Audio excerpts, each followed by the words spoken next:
Ciao, in questo video ti mostrerò come ripristinare il backup di WhatsApp su Infinix Note 60.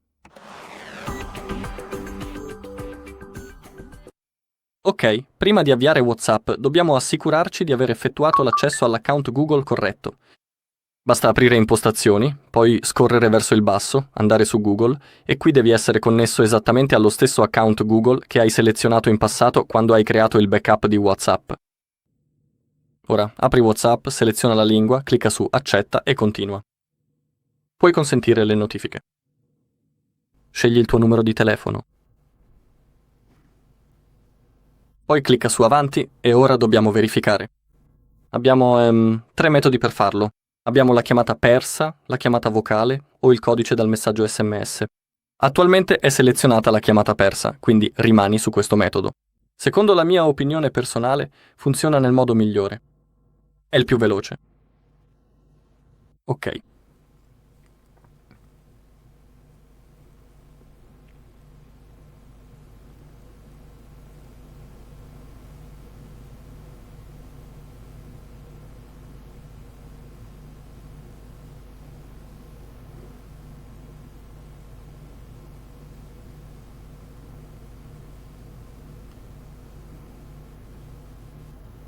Dobbiamo continuare ad aspettare.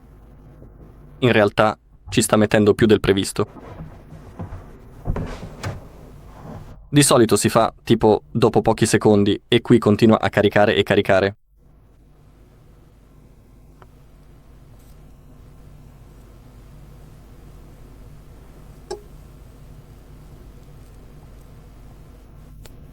Aspetta. Qualcosa si è sicuramente bloccato, quindi riapriamo WhatsApp.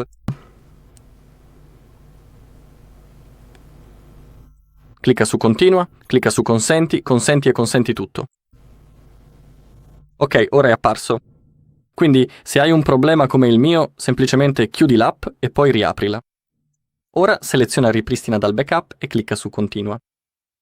Non puoi cliccare su Salta perché se salti non avrai la possibilità di ripristinare le tue chat in seguito, quindi per questo dobbiamo farlo adesso. Ok.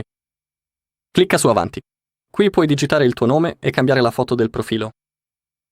Tocca su Avanti.